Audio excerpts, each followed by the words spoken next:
bông. Đó là khoai mì với nước cốt dừa, và mình đem nấu bằng nồi cơm điện nha. Thì khoai mì bạn mua về đó thì bạn sẽ cắt nó ra từng khúc như vậy đây, nhưng mà cái khúc đầu nhỏ như vậy á thì các bạn giục đi nha. Rồi những cái đầu mà nó có vàng như vậy nè, đó nó hư rồi đó. Mai mốt mà lỡ mà các bạn mà có để quên nấu luôn đó thì cũng không sao, nhưng mà nó ăn nó sẽ không có được ngon, nó không có bùi mà nó hơi bị sượng, nó gọi là sượng rồi đó. Thì nó để lâu ngày thì nó bị như vậy. Thì cái khúc nào mà mình thấy ngon á mà còn trắng á thì các bạn cắt nó ra, rồi các bạn khứa nó như vậy nè, đó, rồi các bạn tách nó. Đó. Mình tắt mình nhớ đeo bao tay nha, tại vì cái này nó cũng hơi bị khó, cái vỏ nó cứng lắm, nên các bạn nếu mà tươi á, thì nó dễ lột hơn, nó tróc nó dễ, còn cái vỏ mà nó khô rồi đó là nó khó lắm. Xong rồi các bạn cái chỗ nào mà nó bị sâu hoặc nó bị sượng như vậy nè, đó, nó bị sượng như vậy nè, các bạn cắt vỏ nó đi, nếu không nó sẽ bị xơ nha. Thì trước khi mà mình ngâm khoai mì á là mình lên lấy nước 9.5 nha các bạn. Còn các bạn, tại vì nước 9.5 á là có thành phần là hydrogen gas, là khí hydro á, thì nó có độ thẩm thấu và chống oxy hóa đó, cho nên á khi mà mình ngâm trong nước 9.5 á thì cái khoai mì của mình nó trắng đó, nó không có bị vàng đó, các bạn không thấy không? Nếu mà các bạn mà để ra ngoài á cỡ chừng 1 phút hoặc 2 phút thôi là khoai mì của mình nó bị vàng liền à. Cho nên á mình để sẵn một cái thau nước đó, mình để sẵn cái thau nước 9.5, hoặc nếu các bạn nào mà không có máy Kangen á thì các bạn bỏ một ít muối, 1 muỗng hoặc 2 muỗng muối vô, rồi các bạn ngâm, nó cũng làm cho khoai mì trắng nha. Đó, mình ngâm khoai mì cỡ mình nghĩ là khoảng nửa tiếng đi, để cho cái khoai mì nó ra cái chất độc, tại vì cái mủ khoai mì nó cũng không có tốt đâu nha. Cho nên các bạn ngâm cái khoai mì khoảng cỡ chừng 30 phút, sau đó các bạn xả đi, rồi các bạn lại ngâm lại, rửa lại nước 9.5 hoặc là nước thường, nếu bạn nào không có máy Kangen ha thì các bạn làm như vậy, mình xả đi chất độc mà ở trong cái nhựa khoai mì á, thì khoai mì của mình nó cũng sẽ ngon. Cái bí quyết của mình ngâm nước 9.5 nó cũng rất là good, tại vì thứ nhất á là nó làm cho cái khoai mì của mình nó không có bị vàng, nó trắng.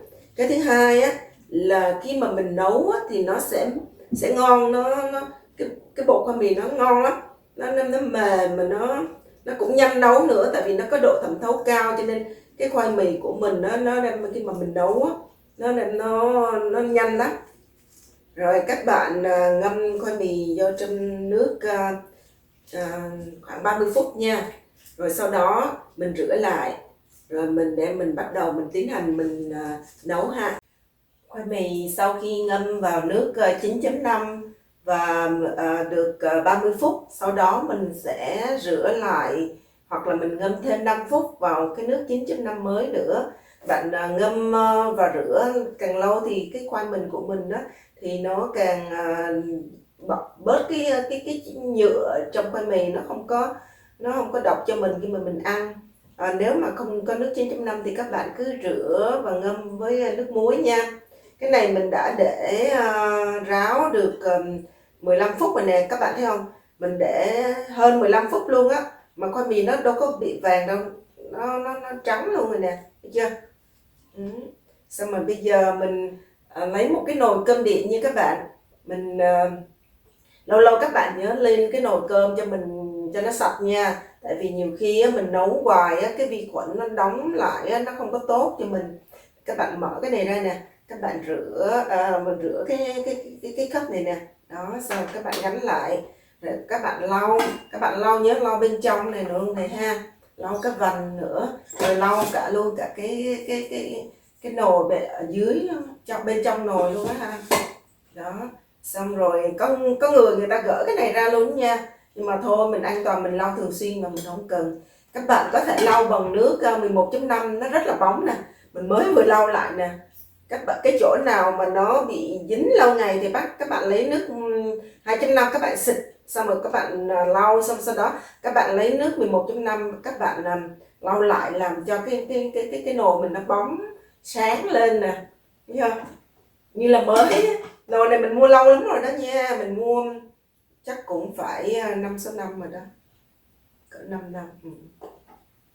Rồi mình tiến hành làm ha.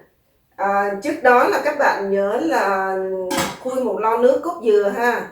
Các bạn lấy một lon nước cốt dừa, mình thông thường mình hay mua cái hiệu Savoy ha. Hiệu Savoy này là nó nước dừa nó ngon lắm. Mình làm bánh nấu gì mình cũng rau câu mình cũng dùng nó. Các bạn bỏ cái khoai mì vô trong nồi ha. Xếp nó lại cho nó đều đều bằng bằng lên. Đó. Xong rồi các bạn lấy muối ha, cái này là muối. Các bạn lấy, mình nghĩ bự mình làm chắc cỡ nửa muỗng thôi. Đó. Hoặc chưa đến đi, ít thôi, một chút xíu thôi nha các bạn. Sợ mặn là còn hơn là mặn ha. Sau đó mình sẽ đổ một lon nước cốt dừa vô. Nước cốt dừa này mình đã khui rồi nè. Đó. Mình đổ đều lên.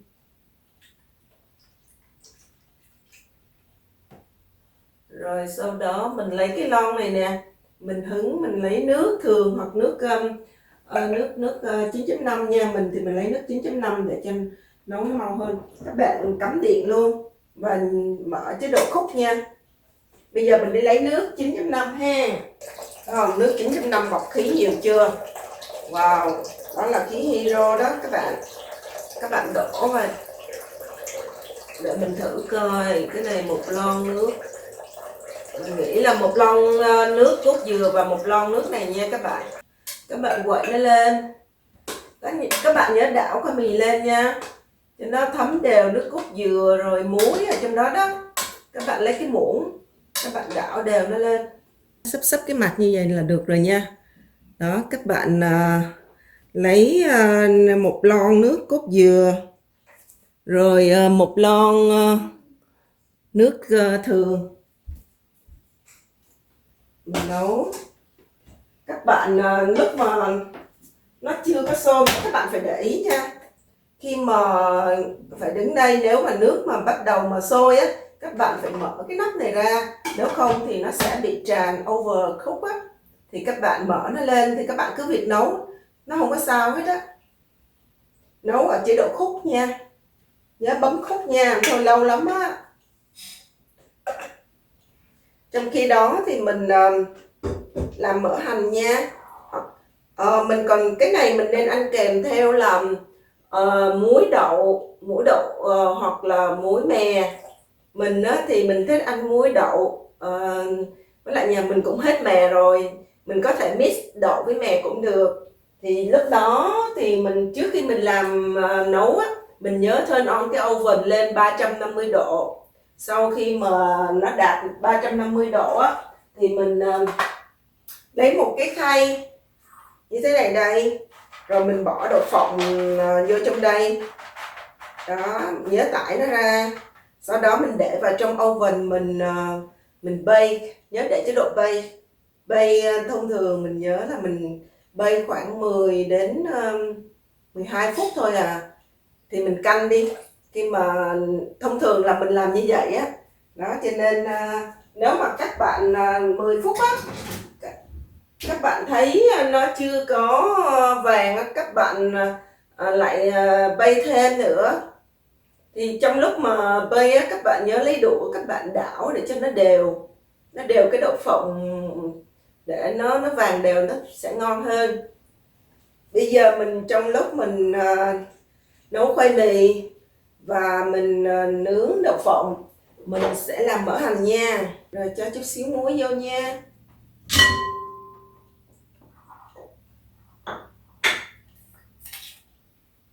Xí xin vậy thôi, đừng cho nhiều. thậm chí ít hơn, có nhiêu đây là được rồi nha. Cái này mình dư mình bỏ lại xí thôi. Rồi sau đó cho miếng dầu ăn vô. Rồi bạn bỏ vào trong microwave. Mình nghĩ chắc cho khoảng 1 muỗng này thôi nha, ít hơn.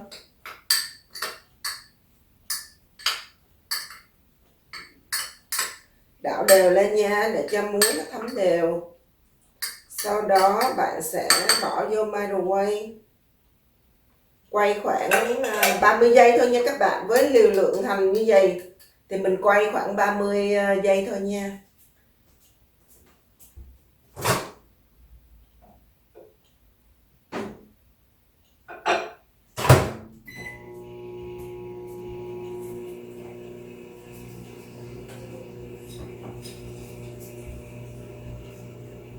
Để mình thăm coi nó đó, nó bắt đầu nó sắp sửa nó sôi rồi đó nha. Đó, khi mà nó sôi á, các bạn nhớ là phải mở cái nắp lên nha, nếu không thì nó sẽ trào lên, nó dơ cái nồi của mình. Các bạn thấy khoai mì nó bắt đầu nó sắp sửa cạn rồi, nước cốt dừa sắp sửa cạn rồi ha. Nhìn nè, wow, nó bốc hơi quá. Không biết có thấy không? Đó, các bạn đảo nó lên ha.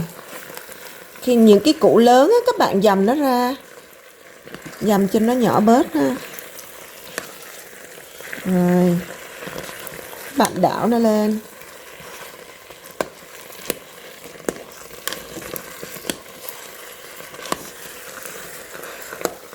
Nếu mà bạn nào mà thích ăn nguyên một củ khoai mì á thì mình không cần dầm nó ra, mình để cho nó cạn rồi mình để chế độ warm.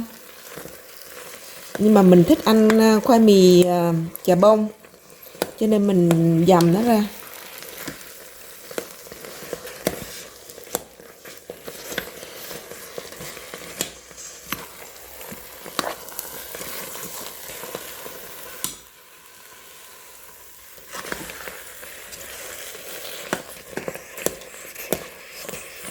Các bạn đừng có đậy nồi nha. Nếu mà các bạn đậy nồi á là nó sẽ bị trào nước cốt dừa ra đó nha.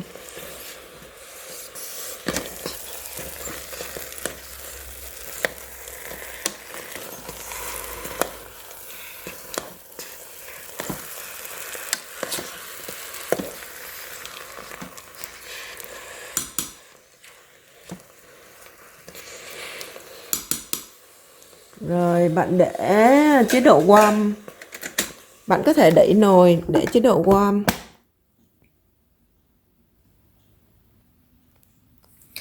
Để mà mình chuyển chế độ warm á, các bạn chỉ cần nhấc cái nấc này lên nè là nó chuyển nè, nhấn xuống là khúc. Các bạn chuyển warm là nó nhấc nó lên nè là nó warm ha. Đó, các bạn thấy không? Khoai mì của mình nó đã khô rồi nè. Đó. Rồi nếu mà các bạn mà muốn ăn mềm hơn á thì các bạn dầm sớm. Còn các bạn không muốn ăn mềm hơn á thì các bạn để tới nó khô các bạn hẳn dầm. Hoặc các bạn cho bớt nước đi thì nó sẽ không có mềm. Tùy theo cái khẩu vị của mỗi người ha. Khi mà các bạn đảo nó lên, thấy mấy cái xơ này không nè. Nè, đó là mình lấy nó ra nè. Này là mấy cái cọng ở bên trong cái xơ đó, nó ở chính giữa đó. Thì mình đem mình lấy ra, mình bỏ đi nha. Để khi mà mình ăn á thì nó sẽ không bị dính vô, nó khó chịu cho mình ăn á, nó vướng, nó cứng lắm, không ăn được ha. Nhìn nè. Rồi bây giờ mình sẽ cho một ít mỡ hành vô nha. Mình không cho hết, mình chỉ cho một nửa cái chỗ mỡ hành của mình thôi.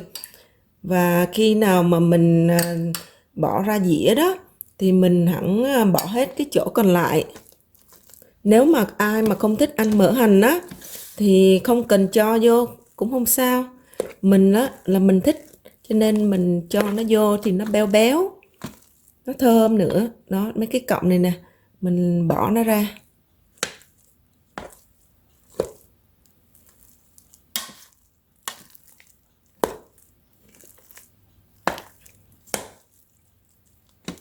Rồi bây giờ mình lấy ra đĩa nha.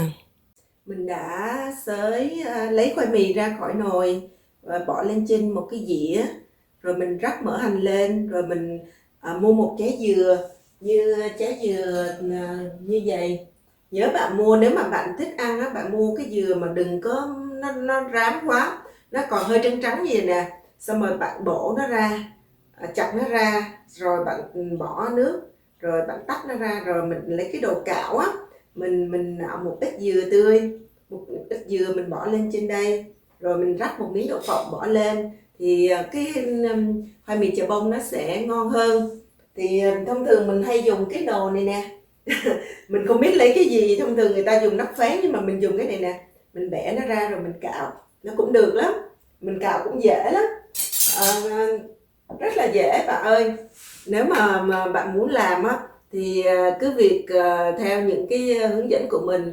Thứ nhất á, là bạn nhớ làm cái công thức là gồm có 3 củ khoai mì nè ha, rồi một lon nước cốt dừa Savoy, rồi cộng thêm một lon nước thường hoặc nước 9.5. Mình dùng nước 9.5 á, là tại vì nó nấu nó nhanh, và khi mà mình ngâm nước khoai mì á thì mình ngâm vô thì nó không có bị vàng, nó trắng đó. Còn các bạn mà không có nước máy Kangen á thì mình không có nước 9.5 thì mình lấy nước thường, mình bỏ khoảng 1 muỗng muối hoặc 2 muỗng muối vô trong cái nước mình ngâm khoai mì thì nó cũng trắng, cũng ok. Thì khoai mì á thì mình cắt khúc vừa thôi, hoặc là mình cắt cỡ khúc như đây, hoặc là mình cắt làm đôi nữa thì nó nấu cho nó nhanh hơn. Rồi mình bỏ một lon nước cốt dừa và một lon hoặc ít hơn một lon nước thường bỏ vô, cho khoảng 1 muỗng muối, và nếu mà bạn thích ngọt thì bạn cho thêm 1/2 muỗng đường. Rồi sau đó bạn bỏ khoai mì vô, bạn đảo đều, và bạn nhớ là nấu bằng chế độ khúc. Bạn nhấn nút xuống là nó ra nút màu đỏ là nút khúc. Thì khi mà bạn nấu thì bạn nhớ là 5 phút, khoảng 5 phút đầu nước bắt đầu sôi, các bạn nhớ là mở nắp nồi cơm lên, và sau đó bạn cứ việc đun tiếp khoảng cỡ chừng 30 đến 40 phút. Thì tùy theo cái lượng mình đem mình nấu á, thì bạn thấy mà nó xuống nước, nó bắt đầu nó cạn dần á, thì bắt đầu mình đem mình đảo khoai mì và mình dầm khoai mì ra. Thì khi mà mình dầm á thì mình nhớ lấy cái cọng xơ nó ra nha. Cọng xơ nó ăn nó dễ bị vướng trong cuống họng mình á, nên mình lấy ra. Thì rồi sau đó các bạn đảo tiếp rồi dầm, đến lúc mà nó sắc lại rồi á thì các bạn chuyển qua chế độ warm, nhấc cái nút nó lên là nó ra chế độ warm. Rồi sau đó mình dầm cho nó nát hết, rồi mình lại cho mỡ hành vô, mình 1/2 mỡ hành thôi, mà mình đem mình đảo đều, rồi mình đậy nắp nồi vô. Thì mình đem mình cỡ chừng 2-3 phút á là nó mềm khoai mì rồi. Thì mình đem mình vớt ra, mình lấy ra dĩa. Sau đó thì mình đem mình cho mỡ hành rắc lên trên, rồi dừa bào và muối đậu hoặc là muối mè. Nếu mà các bạn muốn ăn muối mè thì cho vô nó cũng ngon. Các bạn thấy không, cái này nó đâu có khó gì đâu, anh thua là mình muốn làm hay không. Mình nhớ hồi xưa mình còn đi học á, mình rất là thích ăn món này. Ở trước cổng trường hay bán, lấy một miếng lá chuối, người ta cắt một miếng lá chuối, người ta bỏ vô, xong rồi người ta gói vô, hoặc là có khi người ta đem người ta bỏ vào trong cái chỗ cái đồ xay giống như xay thịt đó. Mình nhớ là như vậy, mà bây giờ mình về Việt Nam không thấy có món đó. Cho khoai mì này vô nè, chà bông vô, xong rồi bắt đầu người ta xay nó thành một từng sợi một á. Mình không biết là món đó còn ở Việt Nam hay không, nhưng mà mỗi lần mình nghĩ đến đó là mình tự nhiên mình thấy thèm. Món khoai mì chà bông này rất dễ làm phải không các bạn? Hy vọng các bạn cũng thích món khoai mì chà bông như mình. Các bạn hãy làm thử đi, mình làm được là các bạn làm được. Chúc các bạn thành công. Các bạn hãy bấm subscribe để cập nhật những tập tiếp theo nha. Mình sẽ chia sẻ những cái món mà mình thấy ngon, thì hy vọng các bạn cũng sẽ hưởng ứng và làm theo. và cùng chia sẻ những người khác.